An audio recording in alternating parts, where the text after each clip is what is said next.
ሰላም ጤና ይስጥልኝ የተከበራችሁ ተመልካቾቻችን ከኢሳት ነፃ የህዝብ ሚዲያ የሰዓቱን ዜና ይዘንላችሁ ቀርበናል ከዜናዎቹ ጋር ሰላማዊት ሙሉጌታ አብራችሁ ቆይታ አደርጋለሁ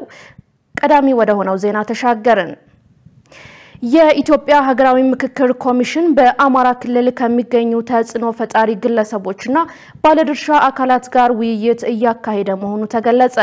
የኮሚሽኑ ኮሚሽነር መላኩ ወልደ ማርያም ባደረጉት ንግግር ተጽዕኖ ፈጣሪ ግለሰቦቹ መሰረታዊ በሆኑ ሀገራዊ ጉዳዮች ላይ እንዲነጋገሩና ለሀገር መፍትሄ የሚባሉ አጀንዳዎችን እንዲያመለክቱ ጠይቀዋል የሀገረ መንግስትን ህልውናና ቅቡልነት የሚፈታተኑ በተለመደው ህግና ፖሊሲ ማቀፍ ሊፈቱ ያልቻሉና ሀገራዊ አብሮነትን አዳጋች የሚያደርጉ አጀንዳዎችን በመለየት ረገድ ተሳትፎ እንዲያደርጉ ማሳስበዋል የምክክሩ ዋና ዓላማው እውነትን በማፈላለግ በህዝቦች መካከል አለመተማመን እንዲፈጠር ያደረጉ የተሳሳቱ ትርክቶችን ማምከን ነው ያሉት ደግሞ የኮሚሽኑ ሌላኛው ኮሚሽነር ዶክተር ዮናስ አዳዬ ናቸው ነገ 6ኛ ቀኑን የሚይዘው የአማራ ክልል የምክክር መድረክ የባለድርሻ አካላት ምክክር እንደሚጀምር ተጠቁሟል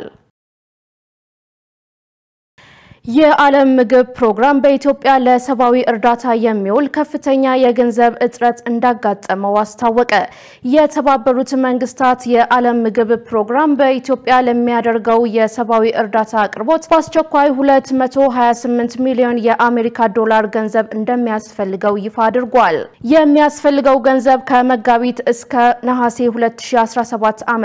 ያለውን ጊዜ የሚሸፍን ሲሆን ቀድሞውንም የምግብ እርዳታ እየቀነሰ ባለበት ወቅት ችግሩ ማጋጠሙ የከፋ አደጋ ሊያስከትል እንደሚችል አስጠንቅቋል ድርጅቱ ባወጣው ሪፖርት እንዳመለከተው በከፍተኛ የገንዘብ እጥረት ምክንያት የእርዳታ ምግቡን ወደ 65% ዝቅ ለማድረግ መገደዱን ገልጿል በተለይም ግጭት በሚስተዋልባቸው በአማራና በአንዳንድ የኦሮሚያ አካባቢዎች በታጠቁ ኃይሎች የሚነሱ ግጭቶች በአጀንዳዎች ላይ የሚደርሱ ጥቃቶችና አፈናዎች እየጨመሩ መምጣታቸውን አስታውቋል የዓለም ምግብ ፕሮግራም ይህንን አስቸኳይ የገንዘብ እጥረት ለመቅረፍና በችግር ላይ ላሉ ዜጎችን ለመርዳት ዓለም አቀፍ ለጋሽ አካላት ፈጣን ምላሽ እንዲሰጡ ጥሪ አቅርቧል የተባበሩት መንግስታት ድርጅት ያደገኛ እጽና ወንጀል ቢሮ የፌደራል ጠቅላይ ፍርድ ቤትን ቴክኖሎጂ ጨምሮ ሌሎች የሪፎርም ስራዎችን የመደገፍ ፍላጎት እንዳለው አስታወቀ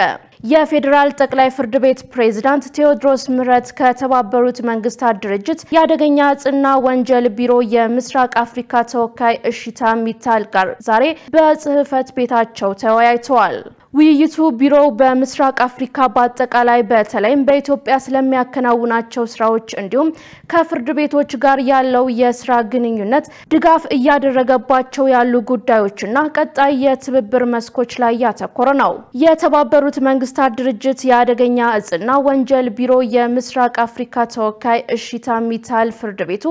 በቴክኖሎጂ ሪፎርም ዙሪያ እያከናወናቸው ያሉ ተግባራት ገንቢ መሆናቸውን ጠቁመዋል ቢሮው በፍርድ ቤቱ የለውጥ ስራ ላይ በትብብር መስራት እንደሚፈልግ መግለጻቸውን ከፌደራል ጠቅላይ ፍርድ ቤት የተገኘ መረጃ ያመለክታል የትግራይ ጊዜያዊ ምክር ቤት ልዑክ በአዲስ አበባ ከሚገኙ የ11 ሀገራት ዲፕሎማቶች ጋር በክልሉ ወቅታዊ ሁኔታ ላይ መምከሩን አስታወቀ አቶ ጌታቸው የትግራይ ክልል ጊዜያዊ አስተዳደር ፕሬዝዳንት በነበሩበት ወቅት የተመሰረተው የክልሉ ጊዜያዊ ምክር ቤት ልዑክ በአዲስ አበባ የዩናይትድ ኪንግደምና አውስትራሊያን ጨምሮ ከ11 ሀገራት ዲፕሎማቶች ጋር በትግራይ ወቅታዊ ሁኔታ መምከሩን አስታውቋል የጊዜያዊ ምክር ቤቱ አፈጉባኤ አቶ ሞገስ ታፈረ የመሩትና የምክር ቤቱ ቋሚ ኮሚቴ ኃላፊዎችን ያካተተው ልዑክ ከዩናይትድ ኪንግደም አውስትራሊያ ካናዳ ጀርመን ፈረንሳይ ጣሊያን ስዊድን ኖርዌይ ዴንማርክ እና ኔዘርላንድ ዲፕሎማቶች ጋር መወያየቱ ተገልጿል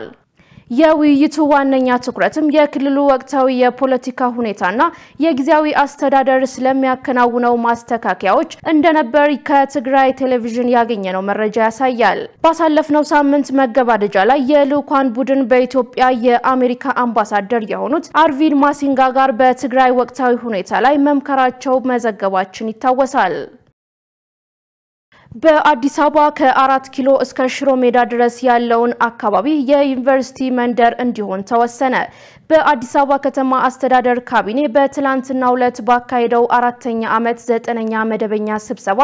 4 አጀንዳዎች ላይ ተወያይቶ ውሳኔዎችን አሳልፏል። ካቢኔው ተወያይቶ ውሳኔ ካሳለፈባቸው አጀንዳዎች አንዱ በፕላንና ልማት ቢሮና በትምህርት ሚኒስቴር በጋራ ተጠንቶ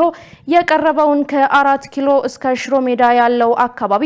የዩኒቨርሲቲ መንደር የማድረግ ጉዳይ ነው። በዚህም ጥናቱ በአካባቢው ያሉትን አገልግሎቶች አካቶ የትምህርት፣ የምርምር፣ የእውቀትና የባህል ልህቀትን በከተማዋ ለማሳደግ በሚያስችል አግባብ የቀረበ በመሆኑ ካቢኔው ተወያይቶ የመንደር ምስረታውን ውሳኔ አጽድቋል። ከዚህ በተጨማሪ ካቢኔው የምግብ ስርዓትና ኒውትሪሽን ምክር ቤት ማቋቋሚያ ረቂቅ ደንብና የአደጋ ስጋት አመራር ምክር ቤትና የአደጋ ዝግጁነት ፈንድ ማቋቋሚያ ረቂቅ ደንብ ላይ ካቢኔው ተወያይቶ ውሳኔ አስተላልፏል። በተጨማሪም በመሬት ልማትና አስተዳደር ቢሮ የቀረበውን ማህበራዊና ኢኮኖሚያዊ ፋይዳ ያላቸውን ፕሮጀክቶች የመሬት ምደባ ጥያቄዎች አስመልክቶ በመወያየት ውሳኔ ማስተላለፉን የከተማ አስተዳደሩ ከንቲባ ጽፈት ቤት ያገኘነው መረጃ ያመለክታል።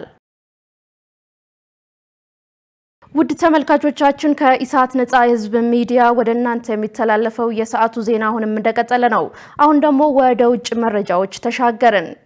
የዩክሬን ኃይሎች ለሩሲያ ሲዋጉ የነበሩ 2 ቻይናውያንን በዶኔስክ ግዛት በቁጥጥር ስር ማዋላቸውን የዩክሬን ፕሬዝዳንት ቭላድሚር ዜሌንስኪ ተናገሩ።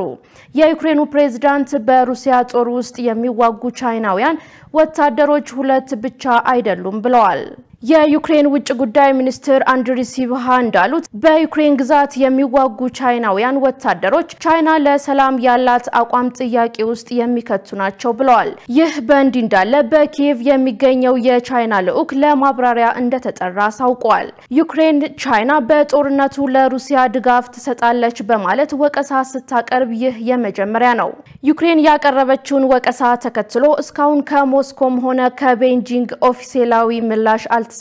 ዜሌንስኪ በኤክስ ገጻቸው በጻፉት መልእክት ሩሲያ ከቻይናና ከሌሎች የአውሮፓ ሀገራት ጋር እየተካሄደ ባለው ጦርነት የምታደርገው ትስስር ፑቲን ጦርነቱን ለመቋጨት ፍላጎት እንደሌላቸው የሚያሳይ ነው ሲሉ ዜሌንስኪ አክለዋል። ዘገባው የቢቢሲ ነው።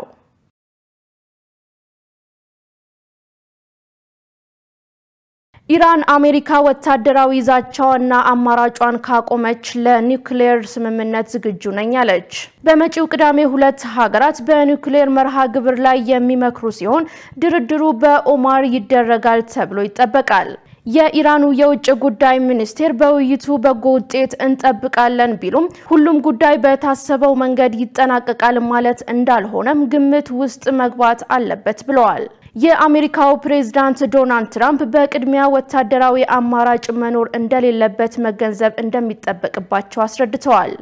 ኢራን እንዲህ አይነቱን አስገዳጅ ድርጊት መቼውንም እንደማትቀበል የገለጹት አባስ ኢራግቺ በኦማን የሚደረገው ውይይት በተዘዋዋሪ እንጂ ቀጥተኛ አይደለም በሚል አረጋግጠዋል። ዶናልድ ትራምፕ ድርድሩ ቀጥተኛ በሆነ መንገድ ተጀምሯል ማለታቸው አይዘነጋም። ኢራን ስምምነት ላይ የማትደርስ ከሆነ ዛሬም ከባድ አደጋ እንደሚገጥማት ደጋግመው የገለጹት ትራምፕ የመካከለኛው ምስራቅ ተወካያቸውን ስቲቭ ዊትኮቭን ወደ ኦማን እንደሚልኩ የተገለጸ ሲሆን ኢራንም በበኩሏ የውጭ ጉዳይ ሚኒስትሯን አባስ ኦራክቺን እንደምትልክ አስታውቃለች።